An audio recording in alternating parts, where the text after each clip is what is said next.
Nous allons commencer notre culte, alors je vais vous inviter à prendre place. Est-ce que vous allez bien? Amen? Ah ben il n'y a pas beaucoup de gens qui vont bien ce matin. Vous allez bien? Amen. Ok, on va commencer ce culte, on va célébrer notre Dieu. Et pour ceux qui le peuvent, on va se tenir debout dans la présence du Seigneur. Et on va chanter « Je suis dans la joie ». Dans le psaume 145 au verset 5, il est écrit « Je dirai la splendeur glorieuse de ta majesté, je chanterai tes merveilles ». Et nous sommes là ce matin pour chanter les merveilles de Dieu, pour les reconnaître, parce qu'il est un Dieu de merveilles, il est un Dieu tout-puissant.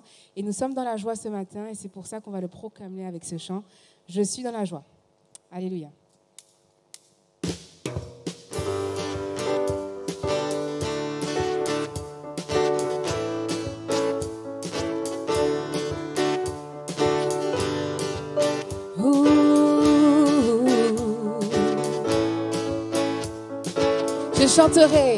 Je chanterai de tout cœur les merveilles de mon papa Yahweh qui m'a ôté des ténèbres, qui m'a délivré de tout péché. Je chanterai de tout cœur les merveilles de mon papa Yahweh.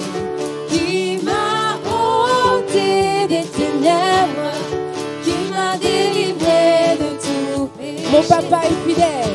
Mon papa est fidèle. Il ne m'abandonne jamais. Je n'ai plus rien à craindre. Rien à craindre. Car Yahweh m'a libéré. Je suis dans la joie. Je suis dans la joie. Une joie immense. Une joie.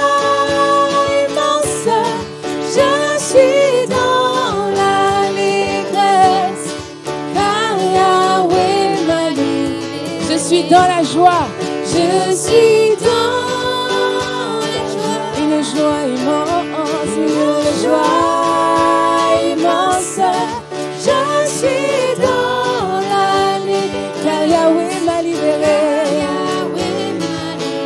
je chanterai de tout cœur, je chanterai de tout cœur, les merveilles de mon papa Yahweh.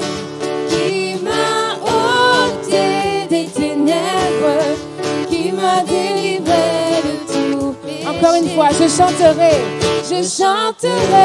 de tout cœur les merveilles de mon papa Yahweh qui m'a ôté des ténèbres, qui m'a délivré de tout péché. Mon papa est fidèle. Mon papa est fidèle. Il ne m'abandonne jamais. Je n'ai plus rien à craindre, car Yahweh m'a libéré. Alors je suis dans la joie, je suis dans la joie, une joie immense. Je suis dans l'allégresse, car Yahweh m'a libéré. Je suis dans la joie, je suis une joie immense, je suis dans l'allégresse, car Yahweh m'a. On va le dire encore une dernière fois, je suis dans la joie, je suis dans une joie immense, une joie immense, je suis dans l'allégresse, car Yahweh m'a libéré, car Yahweh m'a libéré, car Yahweh m'a libéré, car Yahweh m'a libéré. Alléluia. Oui, Yahweh nous a libérés. Il nous a libérés et on va prendre ce moment comme un moment dédié pour magnifier le Seigneur, pour contempler sa majesté, parce que c'est vrai qu'il est majestueux, Il est tout puissant et nous voulons contempler sa majesté. On va prendre ce chant qui dit « Me voici Seigneur, me voici pour contempler ta grâce, me voici pour contempler ta gloire et ta majesté ». C'est le chant qu'on va prendre tout de suite. Majesté, me voici.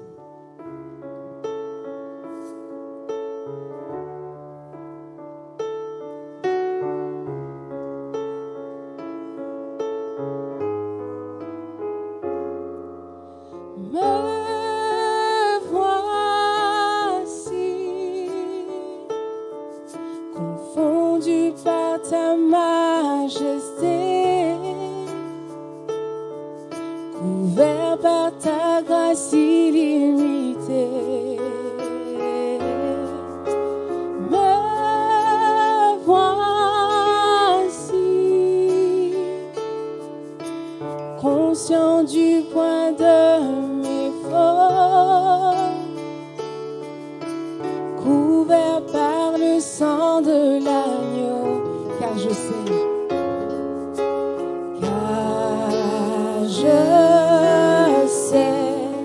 l'amour le plus grand m'est donné. Tu as offert ta vie, le plus grand sacrifice. Nous chantons majesté.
Majesté.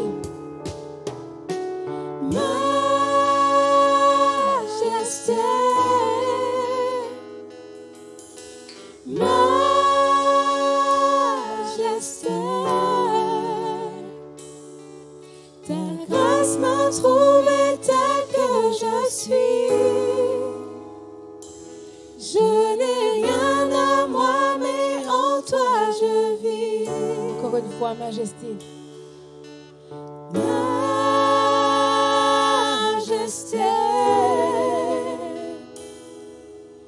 majesté.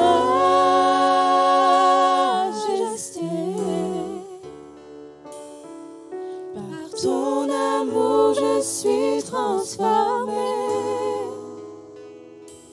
en présence de ta majesté. Alléluia. Nous sommes transformés en présence de notre majesté. Et je ne sais pas si tu es venu avec des murs qui résistent, qui sont lourds, mais je ne sais pas si tu te rappelles à Jéricho, quand Josué, avec toute son armée, avec la louange, ils ont fait tomber les murs. Et ce matin, on va prendre un nouveau chant qui dit que ton nom résonne en ce lieu. Est-ce que vous croyez que le Seigneur peut faire tomber nos murs, peut faire tomber nos murailles? Amen. Donc on va prendre ce chant, ce nouveau chant. Il est très simple, alors vous allez pouvoir le chanter avec nous. Que ton nom résonne en ce lieu, que les murs tremblent au son de nos louanges.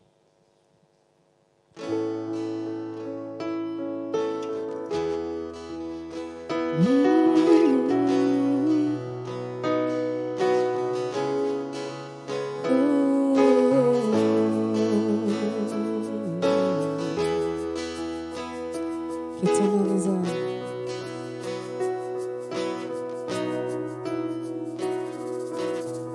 Que ton nom résonne en ce lieu. Que ton nom résonne en ce lieu. Que ton nom résonne en ce lieu. Jésus, que ton nom résonne en ce lieu. Que ton nom résonne. Que ton nom résonne en ce lieu.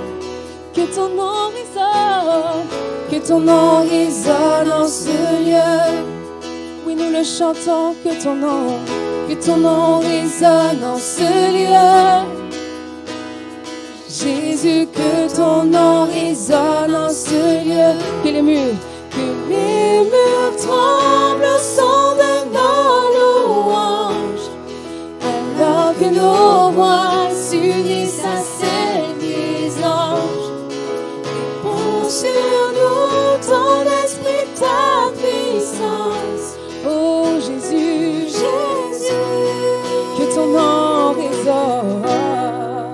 Hey. Que ton nom résonne en ce lieu. Que ton nom résonne. Que ton nom résonne en ce lieu. Oui, que ton nom résonne en ce lieu. Jésus, que ton nom résonne en ce lieu. Que les murs tremblent au son de nos louanges, alors que nos voix s'unissent à celles des anges. Répands sur nous ton esprit, ta puissance. Oh Jésus, Jésus, que les murs tremblent. Que les murs tremblent au son de nos louanges, alors que nos voix s'unissent à celles des anges. Répands sur nous ton esprit, ta puissance. Oh Jésus, Jésus, nous chantons ton nom en ce lieu. Oui, nous invoquons ton nom en ce lieu. Oui, nous te proclamons roi en ce lieu. Tu es Seigneur des seigneurs en ce Jésus, lieu. Jésus, nous tentons ton nom en ce lieu. Oui, nous invoquons ton nom en ce lieu. Oui, nous te proclamons roi en ce lieu. Tu es Seigneur des seigneurs. Que les murs tremblent au son de nos louanges, alors que nos voix s'unissent à celles des anges. Répands sur nous ton esprit, ta puissance. Oh Jésus, oh Jésus. Que les murs tremblent. Que les murs tremblent au son de nos louanges, alors que nos voix s'unissent à celles des anges. Répand sur nous ton esprit, ta puissance, Jésus. Sans la musique, on va encore dire que les murs tremblent. Que les murs tremblent. Vous êtes avec moi? Que les murs. 3, 4. Que les murs tremblent au son de nos louanges, alors que nos voix s'unissent à celles des anges. Répand sur nous ton esprit, ta puissance, ô Jésus. Encore une fois, que les murs. Que les murs tremblent au son de nos louanges, alors que nos voix s'unissent à celles des anges. Répand sur nous ton esprit, ta puissance, ô Jésus.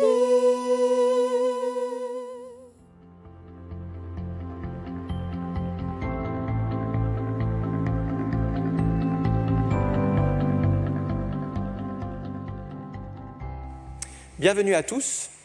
J'aimerais parler sur Élisée et le miracle de l'huile. Dans 2 Rois, chapitre 4, verset 1, une femme d'entre les femmes des fils des prophètes cria à Élisée en disant « Ton serviteur, mon mari, est mort, et tu sais que ton serviteur craignait l'Éternel.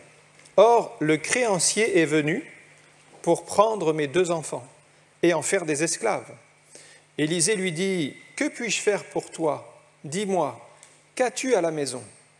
Elle répondit « Ta servante n'a rien du tout à la maison qu'un vase d'huile. » Et il dit « Va, demande au dehors des vases chez tous tes voisins, des vases vides, et n'en demande pas un petit nombre. Quand tu seras rentré, tu fermeras la porte sur toi et sur tes enfants. Tu verseras dans tous ces vases, et tu mettras de côté ceux qui seront pleins. » Alors, elle le quitta, elle ferma la porte sur elle et sur ses enfants, et il lui présentait les vases. Et elle versait. Lorsque les vases furent pleins, elle dit à son fils, « Présente-moi encore un vase. » Mais il répondit, « Il n'y a plus de vase. » Et l'huile s'arrêta. Elle alla le rapporter à l'homme de Dieu, et il dit, « Va vendre l'huile et paie ta dette, et tu vivras, toi et tes fils, de ce qui te restera. Amen. » Élisée, c'est donc un prophète de l'Éternel. Il a été appelé par Dieu, nous en avons parlé la semaine dernière, mais même s'il a reçu l'onction pour être prophète, il a eu tout un temps où il était dans l'ombre d'Élie. Et en fait, on n'a pas entendu parler d'Élisée plus que cela pendant toute la période où il a accompagné Élie, sauf qu'il y a un détail qui est mentionné dans la Bible, il versait de l'eau sur les mains d'Élie. Entre guillemets, il était à son service et il était disponible pour tout ce qu'Élie avait besoin. Ça, c'est un temps de préparation, mise à l'écart, où il va apprendre à être au service de Dieu, et jusqu'au départ d'Élie vers le ciel, Élisée va rester en arrière-plan, il va accepter de faire des humbles services, et si aujourd'hui vous n'acceptez pas de faire des petits services, si pour vous c'est trop peu de choses, bien vous n'êtes pas encore prêt pour les services que Dieu veut vous confier. La Bible dit, celui qui est fidèle dans les petites choses, je lui en confierai de plus grandes. Donc Élisée a été éprouvé dans les petites choses et Dieu lui en a confié de plus grandes. Élisée aussi a fait une demande assez audacieuse avant que Élie monte au ciel. Il a dit au prophète, il a demandé une double part de l'esprit qui était sur Élie pour l'avoir dans sa vie. C'est-à-dire qu'il avait soif de la présence de Dieu. Et Dieu répond à la soif. Est-ce que nous avons soif de la présence de Dieu ce matin? Parce que si nous n'avons pas soif, voilà, Dieu répond à la soif. Donc si nous n'avons pas soif, eh bien, nous nous contentons de ce que nous avons. Mais au moment où nous avons soif, où nous faisons des prières audacieuses, Dieu répond. Dieu répond à la soif. Et il accomplit, en fait, Élisée, au travers de son ministère, 2 fois plus de miracles qu'Élie, puisque 8 miracles sont rapportés pour Élie et 16 pour Élisée. Et j'aimerais justement voir un de ces miracles que Élisée a fait sous l'onction du Saint-Esprit. C'est le miracle de l'huile.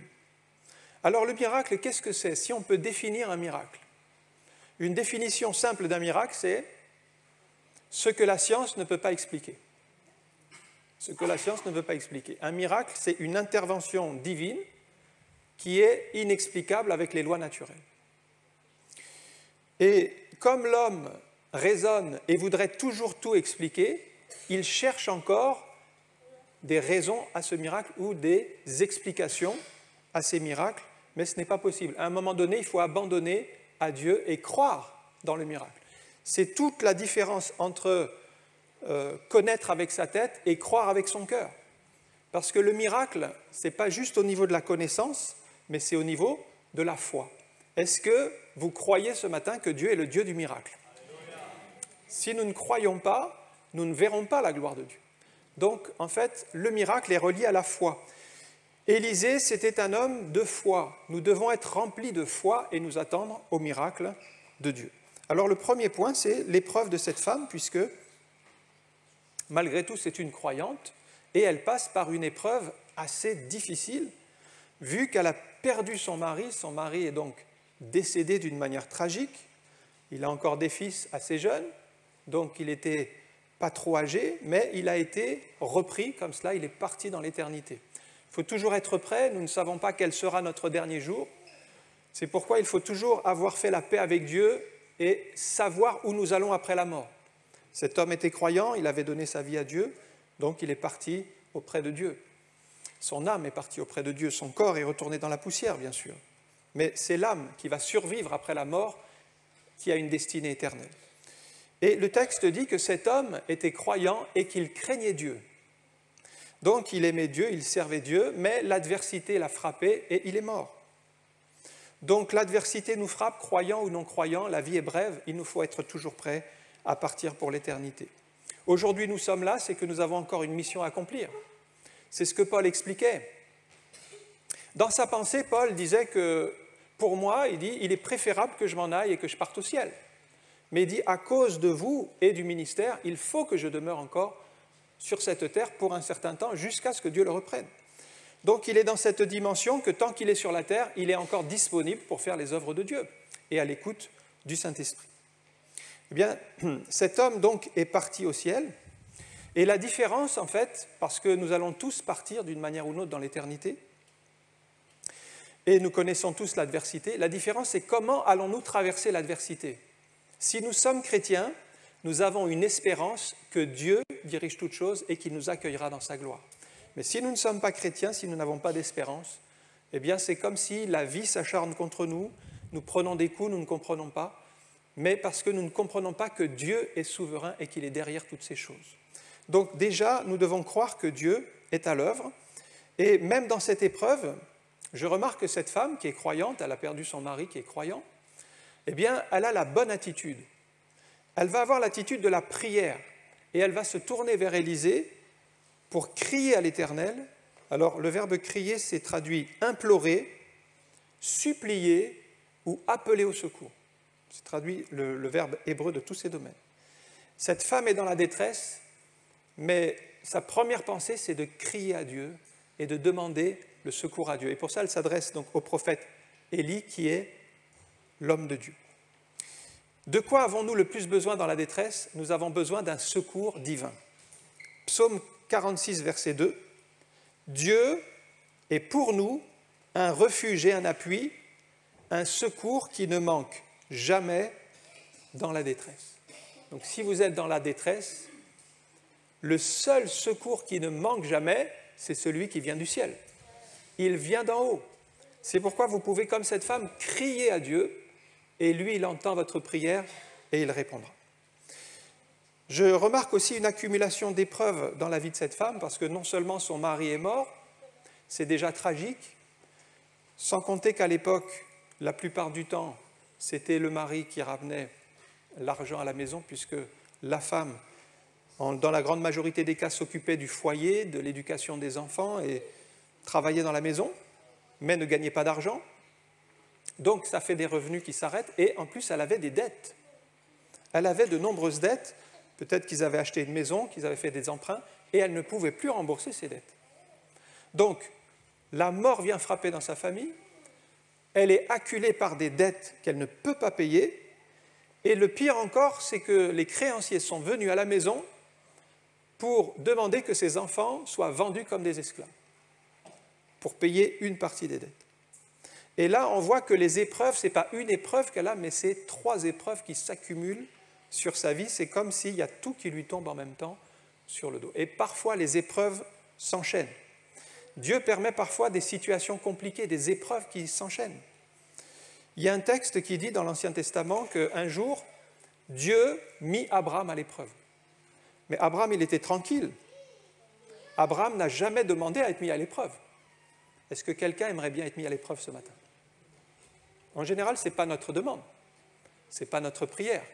Mais le texte dit que Dieu a décidé de mettre Abraham à l'épreuve.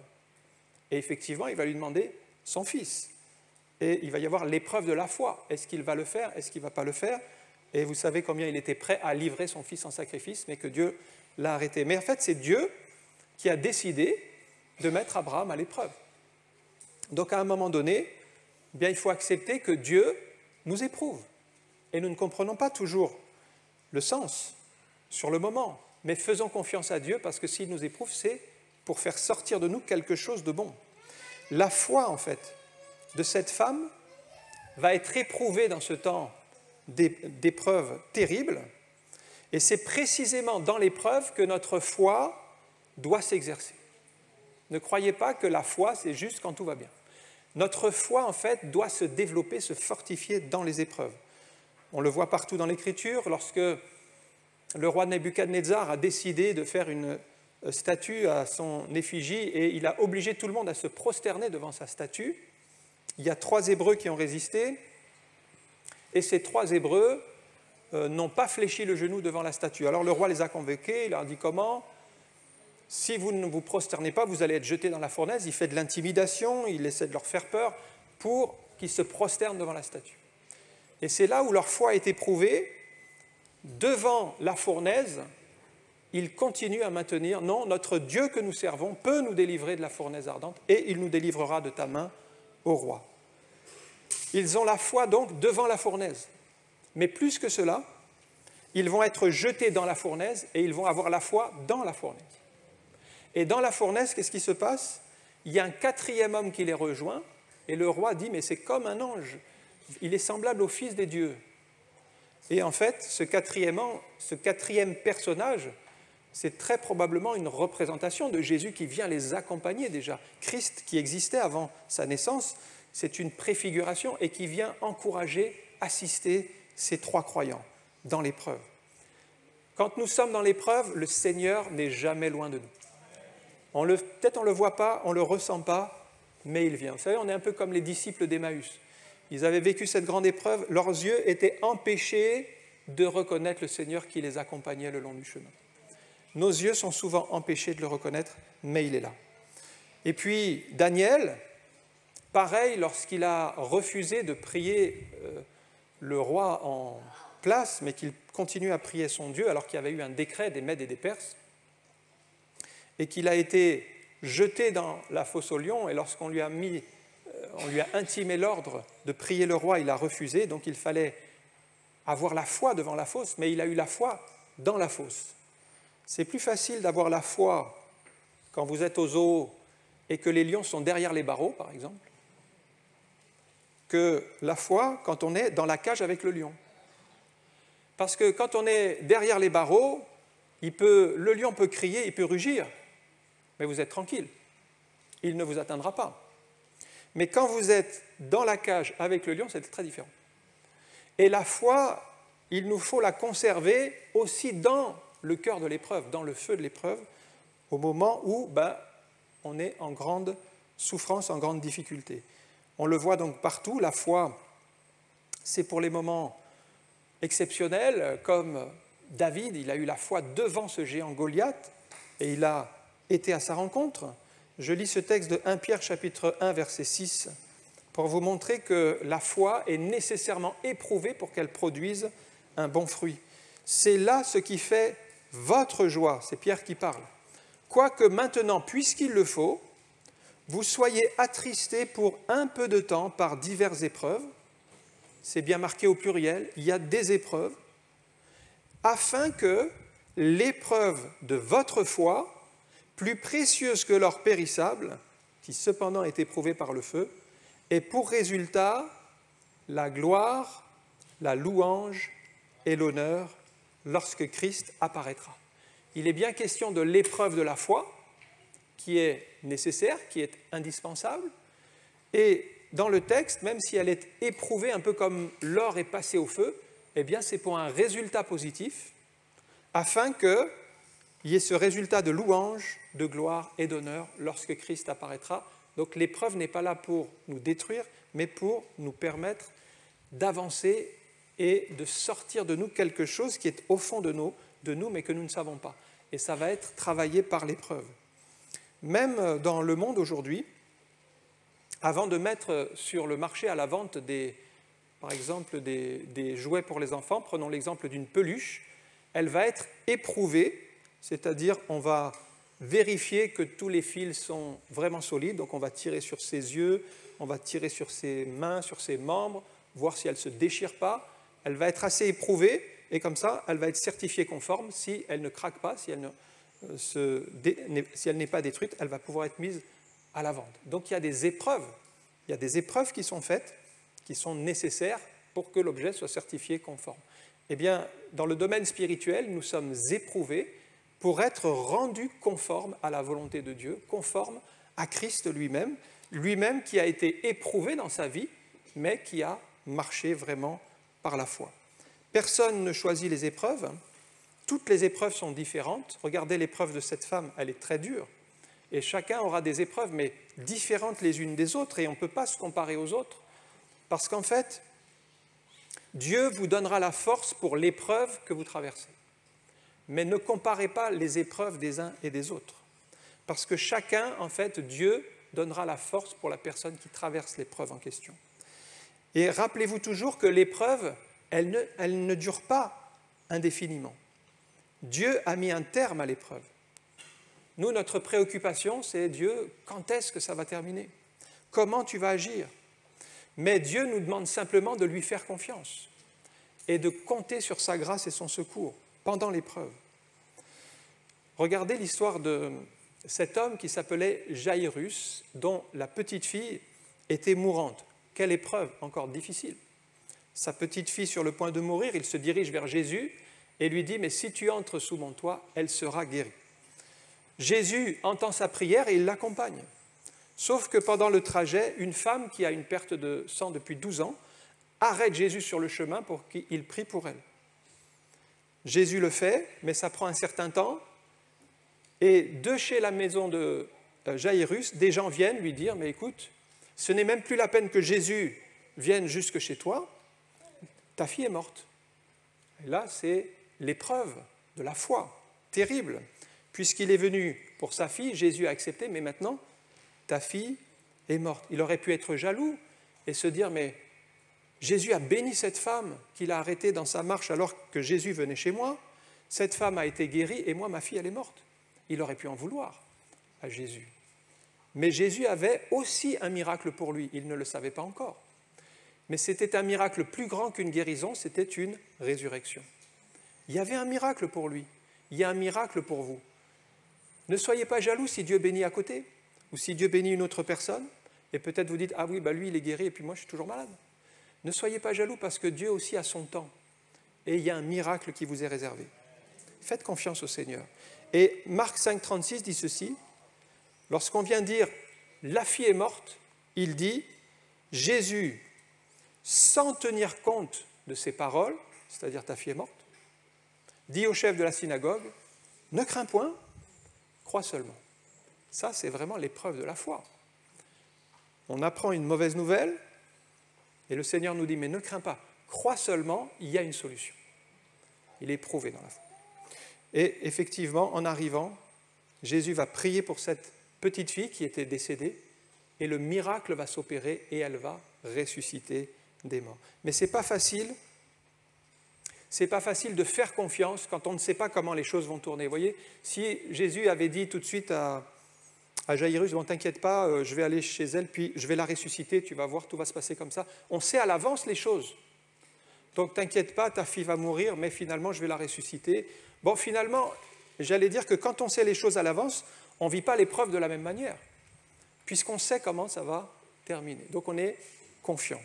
Eh bien, le Seigneur nous demande d'avoir confiance sans savoir comment la chose va terminer, mais lui faire confiance sur le fait qu'il va prendre en main la situation. C'est un petit peu comme quand on subit une opération. À un moment donné, on fait confiance à des gens qu'on ne connaît pas, peut-être un médecin qui va nous opérer, on va être plongé dans le sommeil, on ne va pas savoir ce qui se passe, mais on fait confiance à des gens, et à un moment donné, on abandonne.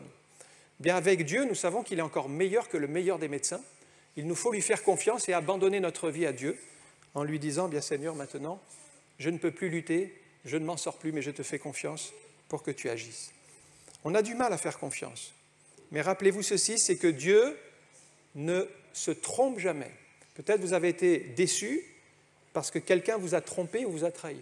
Mais Dieu, lui, il ne trahit personne. Il ne vous trompe jamais. Psaume 37, verset 5, recommande ton sort à l'Éternel, mets en lui ta confiance, il s'agit ici de la foi que nous pouvons mettre en Dieu, et il agira. Sa partie maintenant, c'est faire le miracle. Il agira, c'est plus notre part. Il agira, c'est vraiment l'intervention miraculeuse de Dieu qui change la situation. Notre part, c'est recommande ton sort à l'Éternel. Mets en lui ta foi, ta confiance, abandonne-lui ta vie, mais ne vous chargez pas de faire ce que Dieu va faire. Ça, c'est sa part. Abandonnez-le à Dieu. Il va le faire en son temps. Donc ça, c'était le premier élément, c'est l'épreuve de cette femme. Le deuxième élément, c'est maintenant le petit vase d'huile qui était dans la maison. On voit que Dieu utilise les faibles moyens de tous les jours pour accomplir des miracles. Élisée demande qu'est-ce qu'elle a à la maison. Parce qu'Élisée perçoit déjà que le miracle va prendre place dans cette maison, par quelque chose d'insignifiant. Et la réponse de cette femme est assez significative d'un esprit négatif. Elle dit, mais moi, je n'ai rien du tout à la maison. Je n'ai rien du tout. Elle commence par dire, il n'y a rien, il n'y a pas de possibilité, on n'y arrivera pas. Mais si, j'ai juste un petit vase d'huile. Et cette mentalité négative, c'est comme ça qu'elle aborde les choses. Et elle voit d'abord ce qu'elle n'a pas au lieu de voir ce qu'elle a.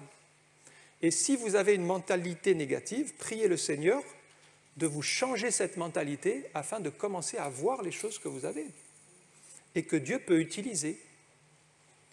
C'est pareil avec les 5 pains et les 2 poissons, lorsqu'il y avait cette foule et que Jésus dit donnez-leur vous-même à manger. Tout de suite, les disciples voient ce qu'ils n'ont pas.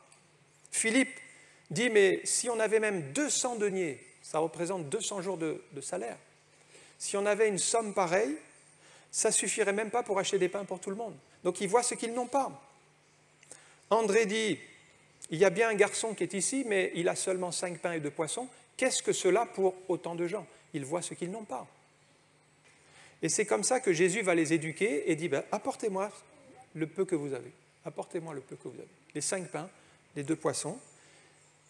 La part du miracle, c'est Dieu qui va le faire. Notre part, c'est de lui apporter le peu que nous avons.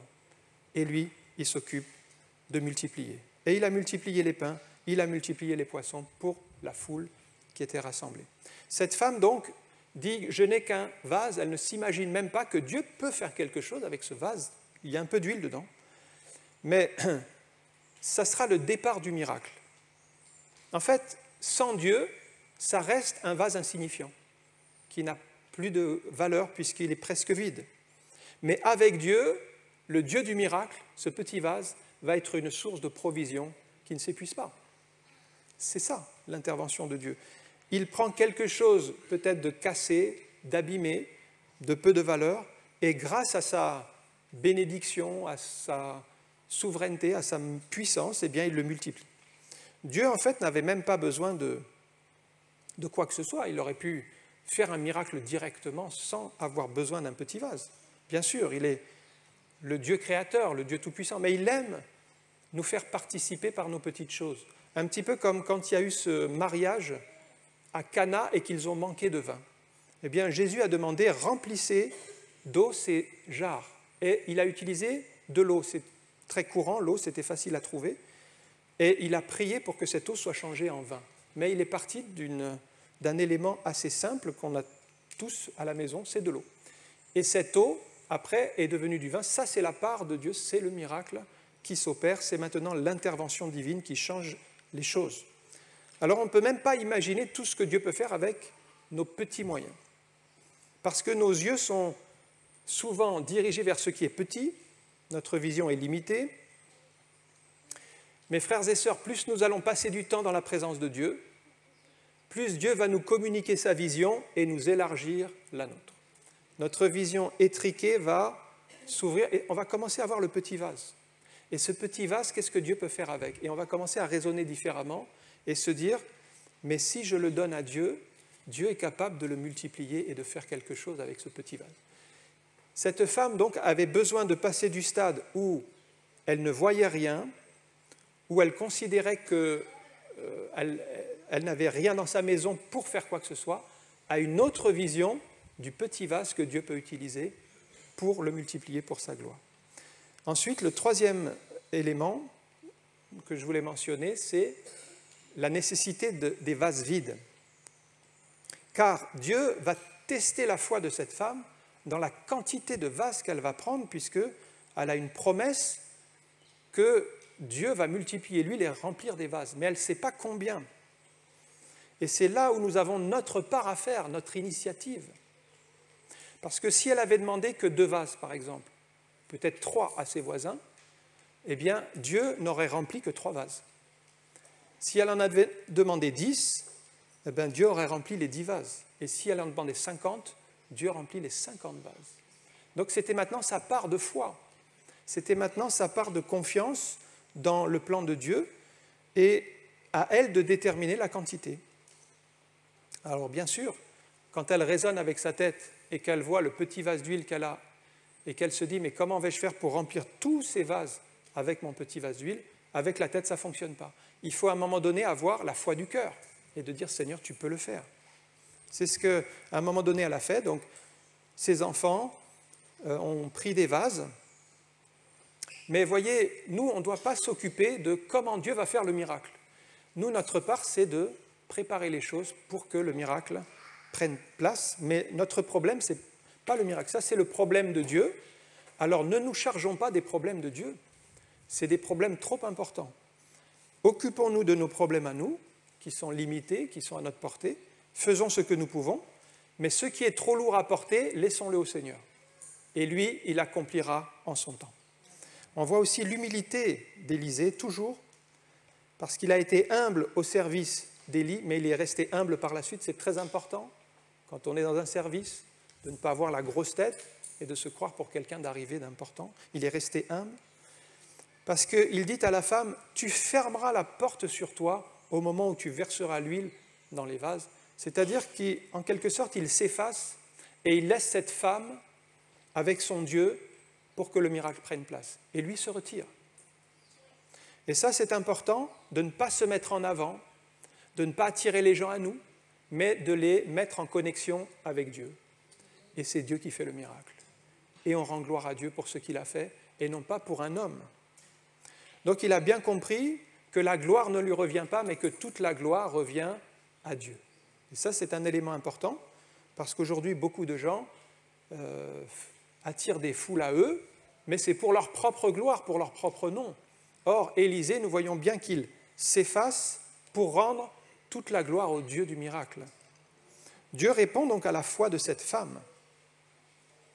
Il a rempli, donc elle a commencé à verser dans le premier, il a été plein, le deuxième, et en fait, Dieu a rempli autant de vases qu'il y avait dans la maison. On voit aussi dans le Nouveau Testament que Jésus répondait à la foi des personnes. C'est pourquoi il disait « qu'il te soit fait selon ta foi ». Eh bien, on peut dire que pour elle, il a été fait selon sa foi.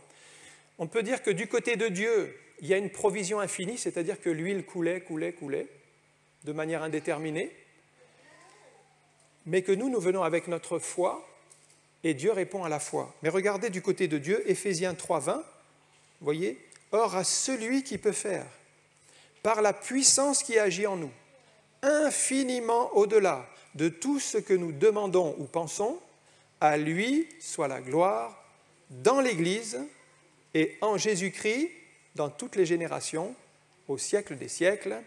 Amen. » Regardez vers Dieu, la provision, elle est infinie. Il n'a pas de limite, il peut tout faire.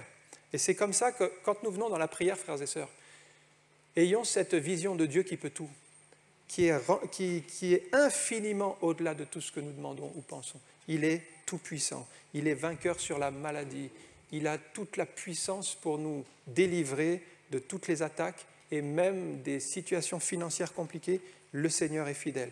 Tant qu'il y avait des vases vides, donc Dieu les remplissait, et le texte dit jusqu'au dernier vase, et la femme a eu une remarque, elle dit « Donne-moi encore un vase » parce que l'huile continue à couler, mais il n'y en avait plus.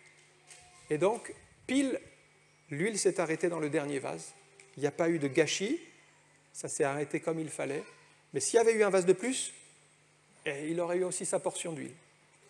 Donc finalement, elle a reçu, pour la portion de foi qu'elle avait exercée, le nombre de vases qu'elle avait ramassés, et finalement, elle a obtenu son miracle. Si Dieu a rempli des vases d'huile, il peut le faire encore aujourd'hui, parce que nous sommes un peu comme des vases. Si Dieu a rempli ces vases vides, nous sommes des vases vides. Nous avons besoin d'être remplis de la présence de Dieu, du Saint-Esprit. Si nous venons à Jésus avec nos vies qui sont vides, eh bien nous pouvons nous attendre à être remplis de sa présence. Et c'est ça qui va changer la chose. Si votre vie est vide, il vous manque quelque chose, eh bien offrez-la à Dieu qui va remplir votre cœur de sa présence. Et puis petit à petit, vous aurez besoin d'être à nouveau remplis. Comme je disais, du côté de Dieu, c'est infini. Et comme notre cœur se vide, eh bien il faut à nouveau qu'il soit rempli. Vous voyez, c'est un peu comme la batterie du téléphone portable, elle se décharge petit à petit. Et si on ne veille pas, elle peut arriver à zéro et il n'y a plus de communication possible. Et donc, en la rechargeant régulièrement, elle revient à 100%. Eh bien, c'est un petit peu pour nous la même chose. Nous devons être rechargés constamment dans la présence de Dieu, c'est-à-dire apporter notre vie au Seigneur pour être remplis du Saint-Esprit. Dieu est toujours disposé à nous remplir du Saint-Esprit. Dieu est toujours disposé à nous accorder ses dons, sa grâce. Mais Paul dit « aspirez aux dons spirituels ». Donc Dieu est disposé à donner, mais il cherche des cœurs qui ont soif. Le terme grec dit « brûler de zèle pour les dons spirituels ». Aspirer, rechercher. On va conclure. La somme récoltée, donc elle a pu vendre toute cette huile pour elle, pour sa famille, pour payer ses dettes. Et le texte dit elle a pu vivre avec même l'argent qui restait au-delà des dettes, donc elle a pu encore vivre avec cet argent au-delà. Le texte dit dans Psaume 34, verset 11, « Les lionceaux éprouvent la disette et la faim, mais ceux qui cherchent l'Éternel ne sont privés d'aucun bien. » La bénédiction, c'est pour ceux qui cherchent l'Éternel, comme cette femme. Comme cette femme, donc faites confiance à Dieu, suivez ses directives, obéissez s'il vous demande quelque chose. Là, il fallait demander à ses voisins des vases vides, donc elle l'a fait. Ce n'était pas très logique sur le plan humain, mais elle l'a fait par la foi. Et Dieu a honoré sa foi. C'était bien la volonté de Dieu. Alors, il s'agit de discerner la volonté de Dieu pour notre vie, parce que Dieu ne va pas vous demander nécessairement la même chose que cette femme. Il a demandé à cette femme des vases vides, mais peut-être il va vous demander autre chose. C'est à vous de lui apporter ce qu'il veut. Chaque épreuve est différente. Chaque chose que Dieu nous demande est différente des autres, donc il ne faut pas se comparer. Dieu ne demande pas la même chose à tout le monde, par contre, il demande toujours la foi. Le faire dans la foi et croire que Dieu va agir. On va prier quelques instants. Merci encore pour l'exemple de cette femme nous voyons combien elle a cru, malgré sa situation où les impossibilités étaient flagrantes, où il n'y avait pas d'issue pour payer ses dettes, où ses enfants étaient menacés de devenir des esclaves, où son mari même était décédé. Et nous prions, nous réalisons, Seigneur, combien elle a mis le peu de choses qu'elle avait chez elle entre tes mains et que tu es tout-puissant pour faire le miracle à partir de ce peu de choses. Seigneur, nous voulons croire ce matin dans le Dieu du miracle, le Dieu qui pourvoit, le Dieu qui multiplie, le Dieu qui ouvre des portes fermées, le Dieu qui transforme des situations bloquées, le Dieu qui ne change pas, qui a toujours des solutions que nous n'imaginons pas, qui fait même au-delà de tout ce que nous pouvons penser ou imaginer. Seigneur, pardonne-nous pour notre incrédulité, pour notre manque de foi, pour notre vision si petite comme cette femme où nous disons « mais je n'ai rien à la maison, je ne peux rien faire, je n'ai aucun moyen d'agir ». Alors que nous avons peut-être une petite chose que nous pouvons faire pour le Seigneur ou que nous pouvons mettre à disposition du Seigneur. Seigneur, ouvre nos yeux afin que nous puissions voir comme cette femme ce petit vase, cette petite chose que nous pouvons mettre entre tes mains et nous te faisons confiance pour le reste. Oui, c'est dans le nom de Jésus que nous prions. À toi toute la gloire. Amen. Que le Seigneur vous bénisse.